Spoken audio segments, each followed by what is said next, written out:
കഥയും കാര്യവും എന്ന പരിപാടിയിലേക്ക് എല്ലാ മാന്യ പ്രേക്ഷകർക്കും സ്വാഗതം. ഒരിക്കൽ അതിശ്രേഷ്ഠനായ ഒരു ഗുരു ഒരു രാജ്യത്തിലെത്തിയപ്പോൾ അവിടുത്തെ രാജാവ് നല്ലൊരു മനസ്സുള്ളൊരു മനുഷ്യൻ തന്നെയാണ്. അപ്പോൾ ആ രാജാവ് ഗുരുവിനോട് ചോദിച്ചു, ഗുരുവേ, എൻ്റെ മനസ്സിലൊരു ചോദ്യമുണ്ട്. സ്വർഗത്തിലേക്കും അതുപോലെ നരകത്തിലേക്കും പോകാനുള്ള വഴി ഏതാണ്?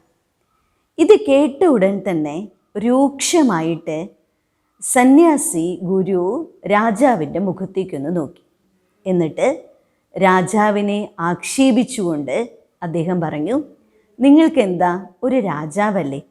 എല്ലാ ദിവസവും രാവിലെ എഴുന്നേറ്റ് മുഖമൊന്ന് കണ്ണാടിയിൽ നോക്കി നിങ്ങളുടെ മുഖമെങ്കിലും ഒന്ന് നിങ്ങൾക്ക് വൃത്തിയാക്കിക്കൂടെ? പക്ഷേ രാജാവ് വളരെ നല്ലൊരാളാണ്, നല്ല കുലീനത്വവും ഒക്കെയുള്ള നല്ല സൽസ്വഭാവിയായിട്ടുള്ളൊരാളാണ്, വളരെ വൃത്തിയും എല്ലാം ഉള്ളൊരു വ്യക്തിയാണ്. പക്ഷെ എന്നിട്ടും അങ്ങനൊരു രാജാവിൻ്റെ മുഖത്ത് നോക്കി ഈ ഗുരു ആക്ഷേപിച്ചപ്പോൾ അത് രാജാവിന് സഹിക്കാൻ പറ്റിയില്ല. രാജാവ് എന്ത് ചെയ്തെന്നറിയോ? വേഗം വാളൂരി ഗുരുവിൻ്റെ നേർക്ക് പ്രയോഗിക്കാനായിട്ട് തുനിഞ്ഞപ്പോൾ ഗുരു അതേ വേഗത്തിൽ തന്നെ മറുപടി പറഞ്ഞു, രാജാവേ, ഇതാണ് നരകത്തിലേക്കുള്ള വാതിൽ.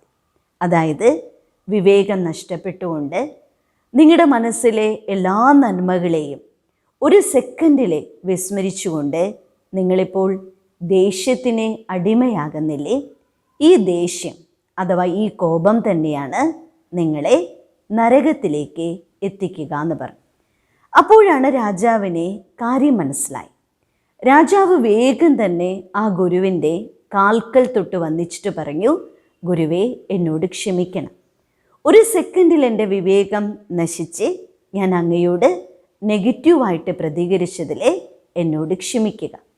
ഉടൻ തന്നെ ഗുരു പറഞ്ഞു, ഇതാണ് സ്വർഗത്തിലേക്കുള്ള വാതിൽ. അതായത് നിങ്ങൾക്കിവിടെ ക്ഷമിക്കാനും സാധിച്ചു, ഒപ്പം നിങ്ങൾക്ക് വിനയവും ഉണ്ടായി. നിങ്ങൾ എത്ര വലിയ രാജാവാണ്. പക്ഷെ രാജാവായിരുന്നിട്ട് പോലും നിങ്ങൾക്ക് എൻ്റെ കാൽക്കൽ വീണ് നമസ്കരിക്കാനുള്ളൊരു മനസ്സുണ്ടായില്ലേ? അതാണ് നിങ്ങളുടെ വിനയം, നിരഹങ്കാരിത.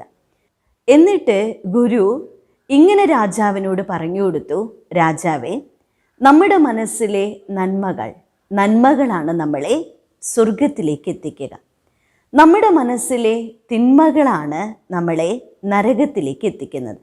ശരിക്കും സ്വർഗവും നരകവും എന്ന് പറയുന്നത് ഒരിക്കലും സ്ഥലമല്ല, പകരം നമ്മുടെ മനോഭാവം തന്നെയാണ്.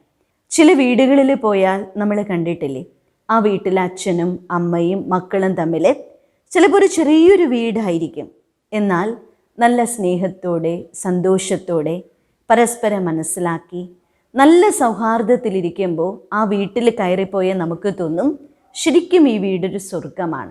എന്നാൽ വീട് വളരെ ചെറുതാണ്, എന്നാൽ ആ വീട്ടിൽ താമസിക്കുന്ന വ്യക്തികൾ വളരെയധികം സന്തോഷത്തിലാണ്. നമുക്ക് ഇതേപോലെ തന്നെ നമ്മളൊരു കാര്യം തിരിച്ചറിയണം. ഒരു സെക്കൻഡിലെ നമ്മുടെ വിവേകം നഷ്ടപ്പെട്ട് നമ്മൾ അജ്ഞാനികളായി മാറി ബുദ്ധിഭ്രമം സംഭവിച്ച് നമ്മുടെ എല്ലാ നന്മകളെയും നമ്മുടെ എല്ലാ ഗുണങ്ങളെയും മൂല്യങ്ങളെയും മറന്നുകൊണ്ട് സാഹചര്യങ്ങളോട് പ്രതികരിക്കുമ്പോൾ അത് നമ്മളെ നരകത്തിലേക്ക് എത്തിക്കും.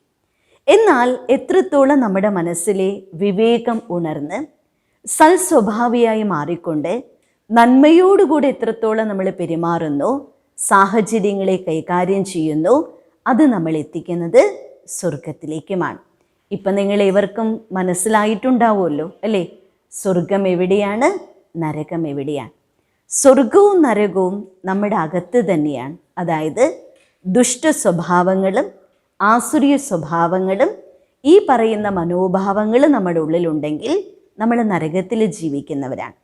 എന്നാൽ നമ്മുടെ ഉള്ളിൽ ദൈവീകമായ ഗുണങ്ങളും ദൈവീകമായ സ്വഭാവങ്ങളും നന്മകളും മൂല്യങ്ങളും ഉണ്ടെങ്കിൽ തീർച്ചയായും സ്വർഗത്തിൽ ജീവിക്കുന്നതിനെ നമ്മൾ യോഗ്യരാണ്. അതിനാൽ ബാഹ്യമായതല്ല സ്വർഗവും നരകവും, അത് നമ്മുടെ മനസ്സിലെ ഗുണങ്ങളുടെയും അവഗുണങ്ങളുടെയും അടിസ്ഥാനത്തിലാണ്.